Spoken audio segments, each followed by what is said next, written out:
So we shall be looking more into the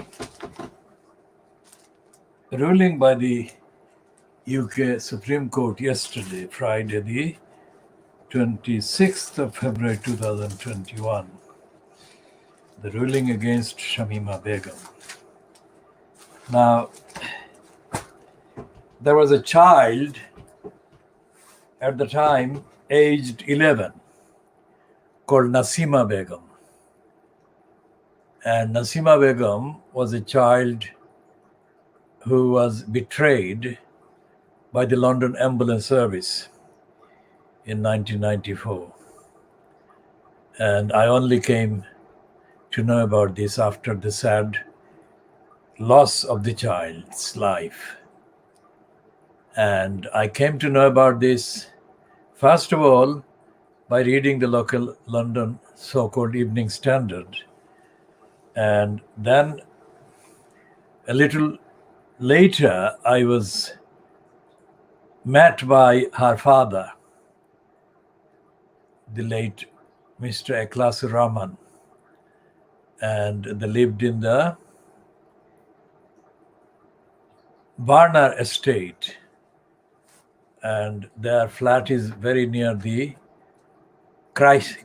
Christian Street Mosque.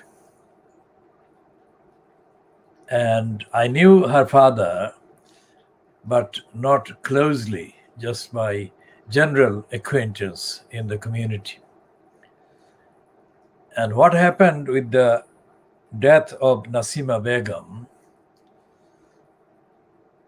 has got many things similar in terms of the duties of critically important health and social care and emergency services, so-called. And this one was about the London Ambulance Service. First of all, I campaigned until the Secretary of State for Health, Virginia Bottomley, was forced to resign from the post in the John Major government. So that was my campaign that actually brought to an end Virginia Bottomley's career as a cabinet minister, which reminds me and serves as a reminder to the narrative of my campaigning kind of road. This is what I do. This is the kind of thing that I do, and this is the kind of things that campaign or campaigning means. What I'm saying here about Nasima Begum is related to what the Khoodeelaar campaign has just today started as a campaign about the rights of the children that are being denied the service and the protection by Tower Hamlets Council under the duties owed to the children called safeguarding children duties. I shall come more to talk about Nasima Begum and the relationship between the safeguarding children duties and the duties of the London Ambulance Service. In the meantime, let me just say what I evidentially, factually think about Sadiq Khan. Most of the patrons and matrons, I mean it in a political careerist sense, not in any other sense. Most of the patrons and matrons in the Labour Party are similar, that actually appear to recognize, quote, the usefulness of the likes of Sadiq Khan as children of immigrants, as they say, that are capable of contributing to, as they say, quote, British society. So those people have categorized Sadiq Khan Sajid Javid, and Roxana Fiaz. All of them children of bus drivers, of Pakistani bus drivers, or Pakistani origin bus drivers. And The Guardian is part of the racist cheerers of that description. And in that description, Sadiq Khan has been, quote, praised by his racist endorsers and promoters as an acceptable Pakistani bus driver's son or child. By acceptable, they mean that he will be the perfect example of Thomas Babington Macaulay's Racist Education Act of 1835. That he would look brown on the outside, but he would be English on the inside. A perfect stooge. As the incumbent in the post of mayor, at the expense of London, at the expense of democracy, Sadiq Khan, he is responsible for a large number of really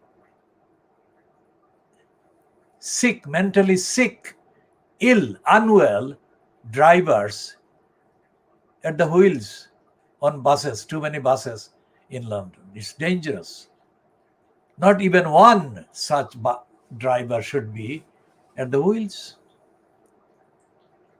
And yet there are, I am absolutely certain, too many, because I can't give an exact number because there is no accountability. But there are too many dangerous loons are being allowed to drive buses in London.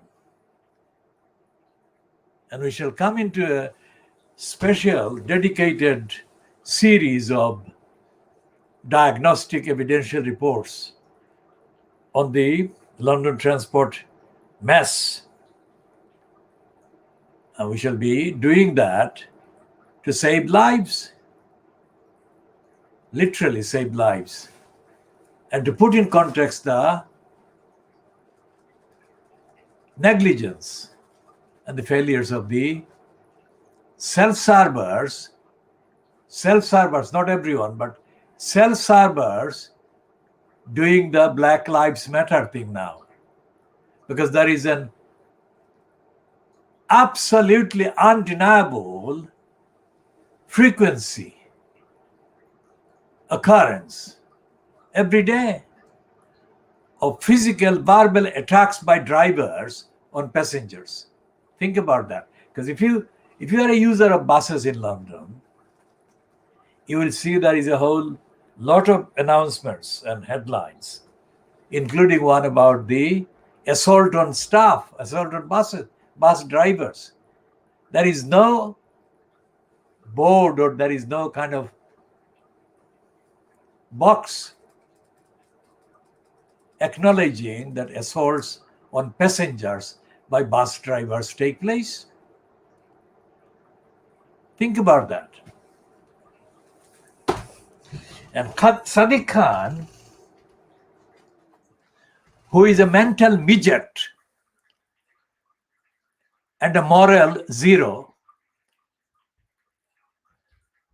surfaced as a soul cheater, in other words, solicitor, soul teacher, cheater, soul S-O-L-E, like one, and cheater is a fraud. And the only qualification this soul cheater had was he was an ethnicity-linked child of a bus driver. And it shows the extent of racism, rampant racism, among the endorsers of the likes of the London mayor at the present time. When he got the election result in 2016 election, he organized a shebang to thank his masters and mistresses, I mean it politically, At the Sadak Cathedral, this criminal couldn't find a kind of religious or non-faith kind of platform or space or venue. That shows him as a slave, mental slave, Sadiq Khan, corrupt, shameless, and stupid.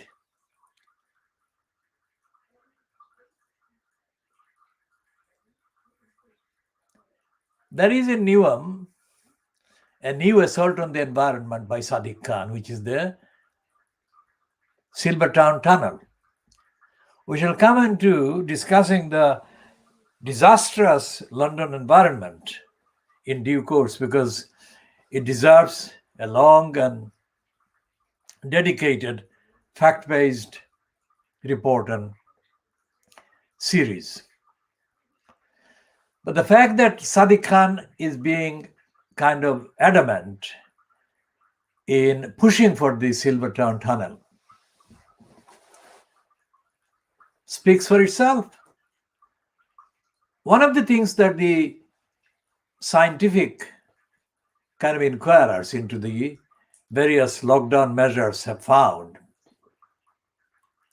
there are not enough scientific inquiries, but there should be more. But what inquiries there have been, neutrally, that is non-partisan, have produced one of the things, which is that the level of the environmental pollution in London during the lockdown has gone down significantly. Everyone admits that.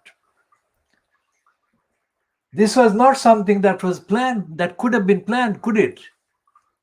I mean, the virus, the pandemic couldn't have been planned, not at least by us, not at least by me, not to my knowledge. It couldn't have been planned and plotted. It could have been theoretically, it could have been technically, but it could never be socially, it could never be morally. So one of the enforced, that is compelled on the authorities moves, that is the lockdown, has produced significant reduction in the movement of traffic, in the movement of people, in the movement of polluting vehicles across London. And the result has been significant reduction in environmental pollution of all kinds. And Sadiq Khan, the moron, is surrounded by all white morons as his directors, deputy mayors, etc., as his so-called advisors. Now, we're back long before Sadiq Khan became known at all. I was dealing with a racist woman, a kind of blonde racist woman, solicitor, who tried to recruit me, and she had no idea that I had already dealt with too many of her types before. She tried to recruit me into diversion exercise. Of course, she failed, because I wasn't at all impressed by her stupidity. That idiot was one of Sadiq Khan's. In fact, the main endorsers and trainers of Sadiq Khan, the politician. If she denies it, I'll put her name and her photograph online. But I'm doing her a favor by not naming her and not printing her picture. But she was a racist. And this racist woman was her, Sadiq Khan's main kind of trainer, teacher. So we have in London a corrupt post of mayor created by the crook Tony Blair. And these billions of pounds are being wasted by this Sadiq Khan, failing to deliver a safe environment and a safe society in London, so far as it could be done by the proper and correct and moral and ethical use of the resources that he is squandering.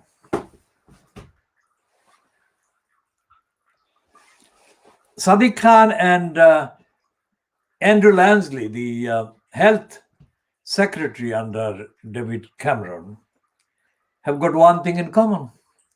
Well, this is something that is on the record, available in the archives of the behavior of Boris Johnson as well while he was incumbent in the post that Sadiq Khan now occupies. It is that any email sent to the mayor of London is immediately kind of acknowledged automatically. That's it. That no action follows, but that is what he has in common with Andrew Lansley.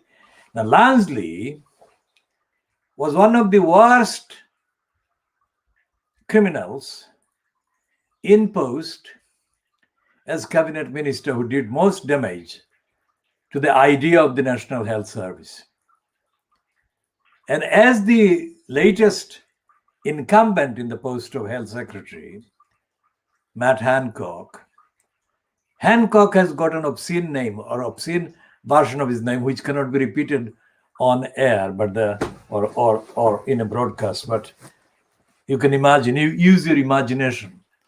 So he has got a very kind of rhyming second name somebody devised, and that is the evidence of people being completely put off by the likes of Hancock.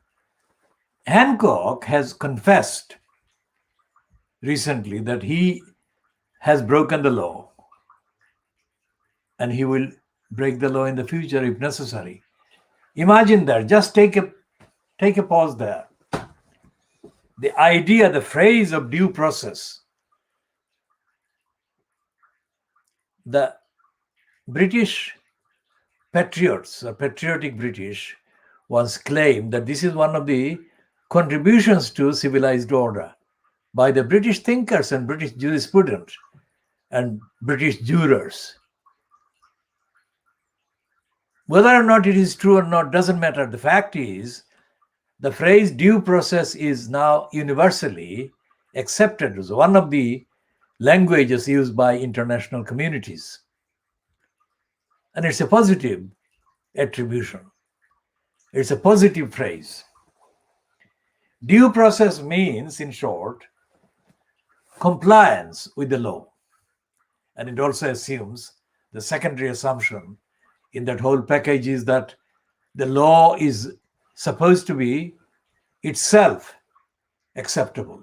That is to say, it's not a Nazi type of law or a nasty type of law or a anti-democratic type of law.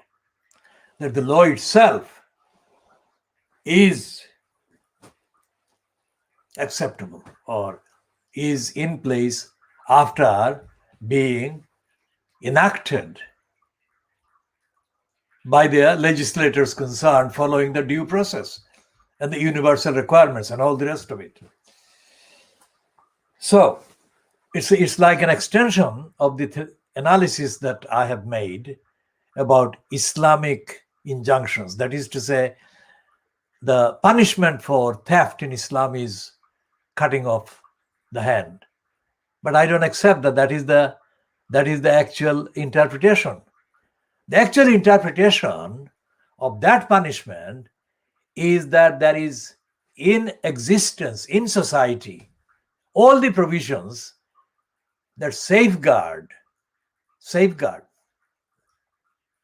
all the necessary rights and duties and facilitate the compliance with the other duties. Say, for example, if a society like in Saudi Arabia, for example, which is where the punishment is still in practice, I suspect, how can that be justified? How can a thief? Most of the acts of theft are based on poverty and lack of access to basic amenities, things that people need for basic life. So, if Saudi Arabia is, which it is, the world's biggest offender state because it squanders trillions of pound or dollar equivalents, trillions that belong to the people, trillions that belong to the people in need. And as the history and the record show, any number, because the number exactly is not known, because the exact number is never published, any number of offenders use London, Paris, and other Western European destinations where they procure and consume white women on whom they spend billions, literally. How can a thief be treated in that way, cutting their hand off, when that society is depriving them of money that they more or less would be able to use without resorting to, quote, stealing and theft? Think about that. That is a very brief kind of summary of thousands and thousands of sayings that are collected in the sayings, in the hadiths. So Islamic injunction or Islamic punishment is not as simple as it is being treated as by most of the Muslim countries or Muslim regimes, including Saudi Arabia. Saudi Arabia has no right to cut off a thief's hand and say it is done in accordance with Islam. There is no Islamic law that says that you can go to the length of wasting millions and billions in using white Western women or whatever other women from the poorer Southeastern countries, Southeast Asian countries, on sex, while forcing poverty and hunger and destitution on ordinary people found in Saudi Arabia who are forced to commit theft. That's obviously a very short kind of summary. So similarly, when Sadiq Khan goes to appoint, mainly white women, but others that are nothing to do with the multiracial, diverse population in terms of politics, in terms of social connections, societal connections, and in terms of income and the rest of it. Sadiq Khan is a stooge surrounded by racist women and men and others. Think about that. This doesn't need a long kind of wait for answers from the mayor at an assembly charade. Charade is a joke. This assembly, London assembly, is a joke.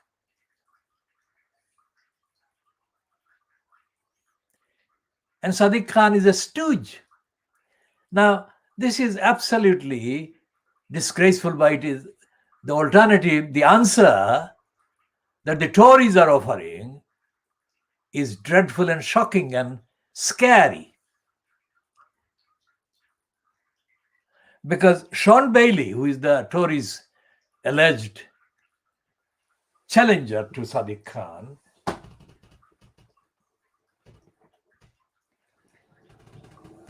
is morally, ethically, intellectually, socially as inept, if not worse, than Sadiq Khan.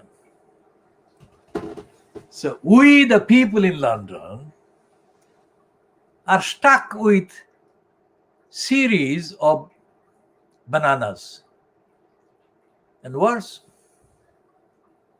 as is the Labour Party in the UK with Keir Starmer, who is dead, politically dead. I have known about Starmer being politically dead at least for almost 10 years.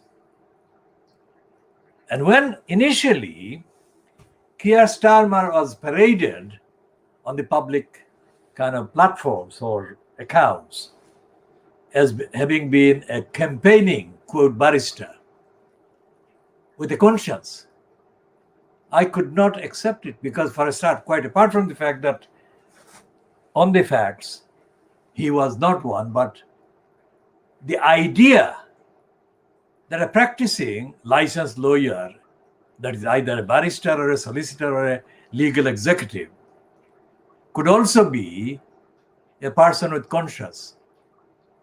It is a very difficult one to identify in the context of the evidence of such personalities being in existence.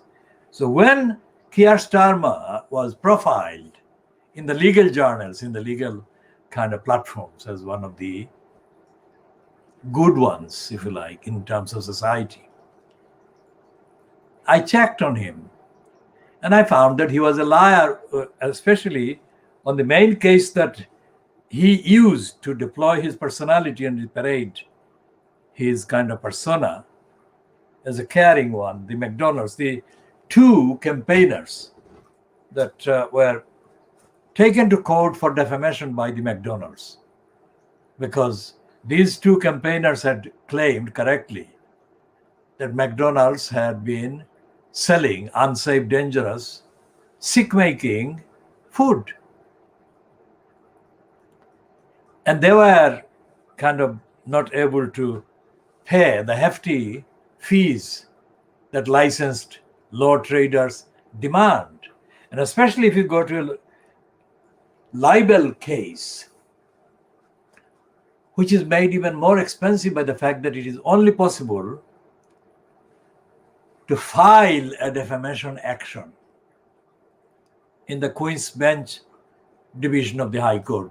That division in the High Court in London is the biggest division because it carries the largest number of varieties of cases and causes and issues. So these two defendants in the defamation case that McDonald's brought against them were unable to pay the fees. So for a short time, very short time, this liar, Keir Starmer, as a recently admitted or recently called license holder, worked out a crafty kind of step and maneuvered himself as the pro bono. Pro bono is the Latin, that is without any fees. So pro bono barrister advising them, the two defendants. And he then capitalized on that stunt that he acted pro bono for these two defendants in that defamation action. And then he disappeared. But the fact that he had advised them or had access to their files and papers meant that he could exploit and he could capitalize on and he could make claims about his having acted for them, no matter how short the time was that he did that for. And that is still in his biography, in his kind of history. But the liar disappeared and he never kind of wanted to know what they were doing. And they were persecuted, literally persecuted by the McDonald's, which had the money, the billions, and the dozens of licensed law traders to crush them. So I knew about that by my initial kind of research into the liar. And then there were other things when he was imposted the Director of Public Prosecutions during Cameron's time in the main. So there were things happening in Tower Hamlets things that were criminal, things that were being planned, criminal acts were being planned and prepared. And I knew the identities of the criminals, the plotters. So I asked Keir Starmer as the DPP to intervene. And I did that in a series of emails on several accounts. And the liar completely stayed silent, this Keir Starmer. So when you, whoever you are, view this and see that this is an world exclusive diagnosis of Fleet Street, you should not just treat this as a slogan. It is not a slogan. It's part of my action, and it's part of the campaign that I organize and mobilize and have been doing so. I challenge Keir the liar Starmer to deny what I've just said and what I've been saying about him for quite some time, over the last 10 years, in fact. And this is why, factually and contextually and socially and democratically and politically and ethically, it is a crime that Corbyn was such an idiot. Because Corbyn intellectually is dim. He's not bright. He is dim. Now, anyone who fancies Corbyn, I don't know, whatever way they fancy him, must not confuse the severity of the impact and the cost and the price paid by the victims of a non-existent political opposition. People's lives are at stake. So it's not a joke. So whoever thought up the idea of putting forward Corbyn as the leader of the Labour Party didn't understand the basic task. I don't care what fantasy club they belong to. What I care about and care for is to get the action match what is needed.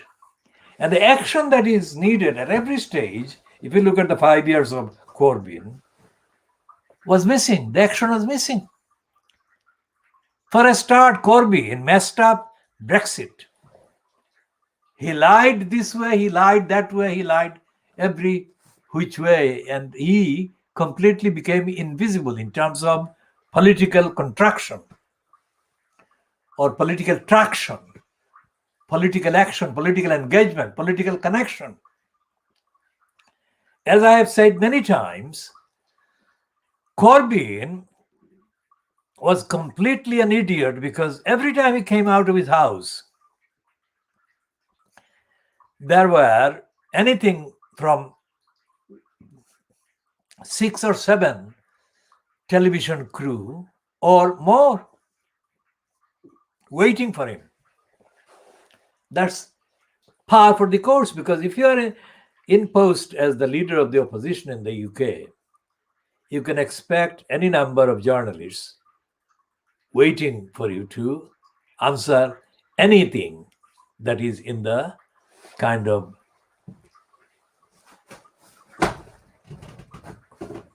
news headlines or the running order, as they say, within the broadcasting newsrooms.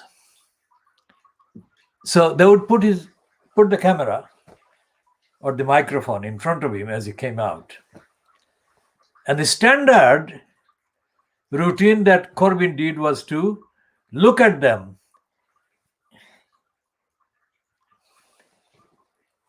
as full of venom in his looks as he could manage before sprinting away or rushing away and getting into a waiting vehicle.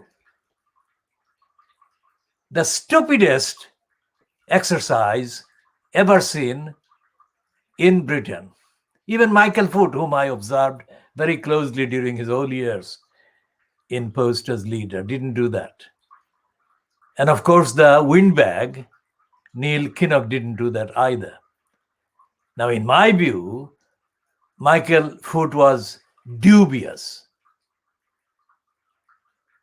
And Kinnock was, of course, straightforward, dishonest, and a criminal.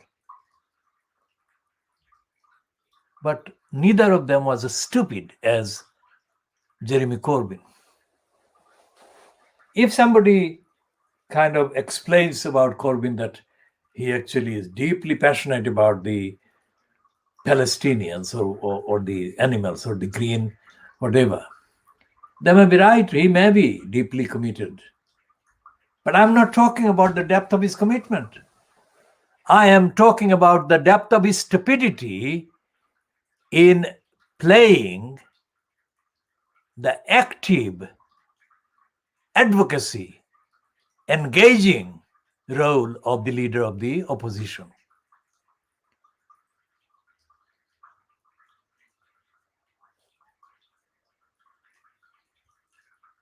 My great-grandfather, whose name is there, Bed Shah, was offered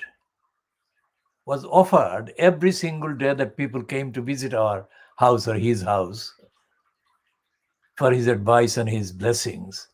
He was literally offered the entire registered wealth and land by everyone who sought his advice. Now, that went on for a very long time. If he accepted those things, then he would have owned the entire part of the whole kind of region there, which would be, as I have said before, worth billions in today's prices. But he didn't accept a single one. He is a spiritual leader. In other words, the genuine fear. He was not a kind of put-up fear. He was an actual fear. He didn't advertise himself. People followed him everywhere. And he came from a unique background. He was a traveler, international traveler, on foot. And he was a collector of printed items and materials from across the Central Asia. Nobody has existed in the whole of Silote of his type. There had been other people like the followers of the saint Shahjalal Mazarra the Yamani, but not like the Bed Shah. He rejected all material offers from people who sought and got his advice, his blessing, and he never accepted anything. He never wanted anything. He rejected that, and he told people off for offering him things and their land and everything else they had.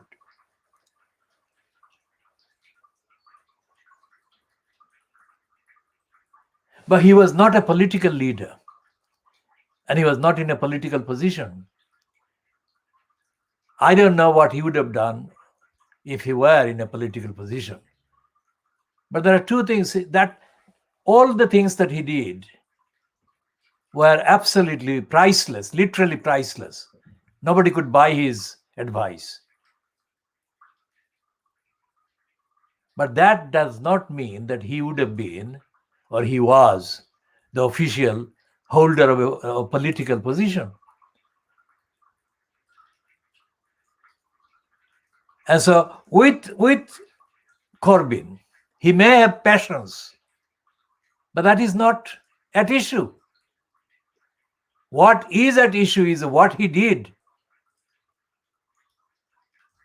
in opposing what needed to be opposed in political terms. And he let Cameron destroy him. And by destroying him, Cameron destroyed the people that Corbyn was supposed to be representing. And as did Theresa May. So Corbyn was already destroyed before the big liar Johnson got in. So what we are saying here is that Sadiq Khan is even worse than Corbyn. Why?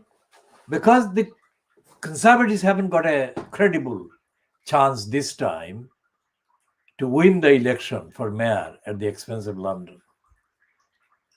And that is a double default, a double deficit, if you like.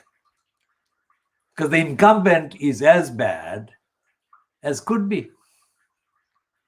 And there is an emergency, there is a series of emergencies affecting London.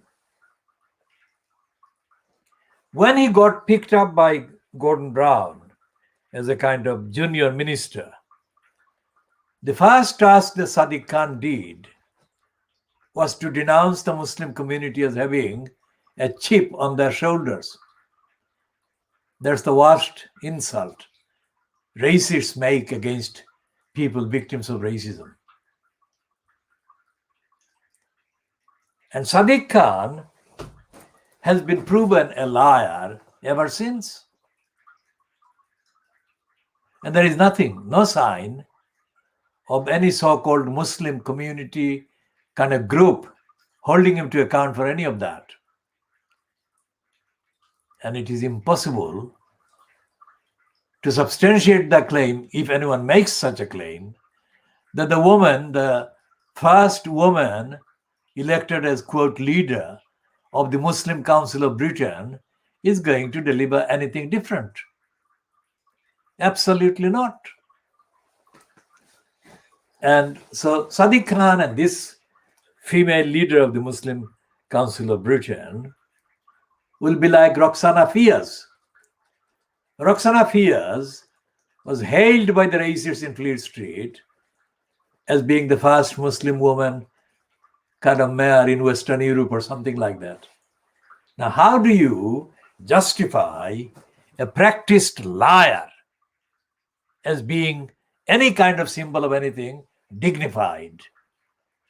These are parasites. The parasites feed off the image of the existence of a Muslim community. Parasites like Roxana Fias, parasites like Sadiq Khan, parasites like Sajid Javid, who brings back to the discussion today on the Supreme Court ruling. Now, it is necessary for people to understand that,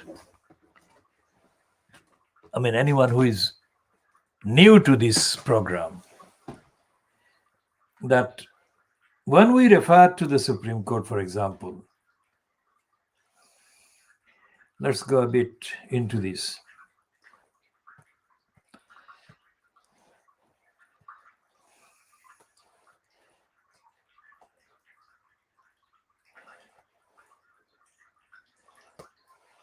So there is a thing called British and Irish Legal Information Institute, which is only possible to consult because of the internet. I mean, in the past, law reports, accessing law reports was itself a challenge, like climbing a difficult mountain. But the internet has made it possible for the publication of reports of rulings and orders. So let's see what this Shamima Begum ruling says.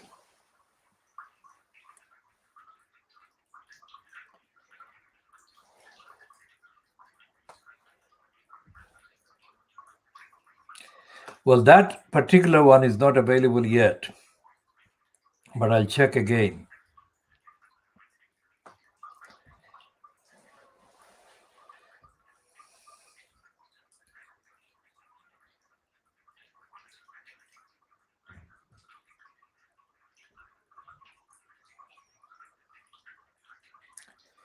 And this one is about her application, Shamima Begum's application for judicial review, the application for permission for judicial review.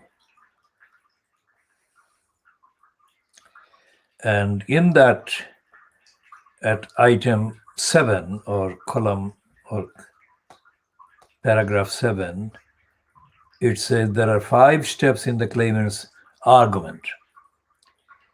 First, she has a constitutional right of access to the court. Second, decision 2 interferes with that. It should go no further than is responsibly necessary to achieve a legitimate objective. Number 3 is the Parliament has given the claimant a statutory right of appeal under Section 2B of the 1997 Act, and most have intended the right to be effective. And number 4 is the appeal will not be effective unless the claimant can take part in it. And number 5 is that if she cannot take part in her appeal, either her deprivation appeal should succeed or her appeal against decision 2 succeed. Now, obviously, anyone watching this will have to have a good understanding of the actual operation of the British judiciary and judicial process, and be aware also of international law and obligations under the various treaties that the UK remains signed up to. Treaties, especially those that guarantee an individual various accesses and rights and right to fair trial, etc., etc. The whole list is very long. And what I'm predicting, because I have not accessed the ruling of yesterday by the Supreme Court, because I'll have to go through a number of kind of stages before I get there, while I'm on air or go kind of online actively, it will distract attention. So what I'm saying is that my understanding of the operation of the High Court and the Supreme Court, what used to be called the House of Lords, my understanding based on my readings and my studies and observations of a very long time, and my active participation in various judicial activities as an advocate, constitutional law activist, and so on, is that Shamima Begum's kind of appeal or the application that has been rejected by the Supreme Court yesterday was not fairly treated. And that secondly, it would not be fairly treated because the whole Shamima Begum judicial kind of attempts or bids are being subjected to a highly active political barrier. We shall come to the details in the next part.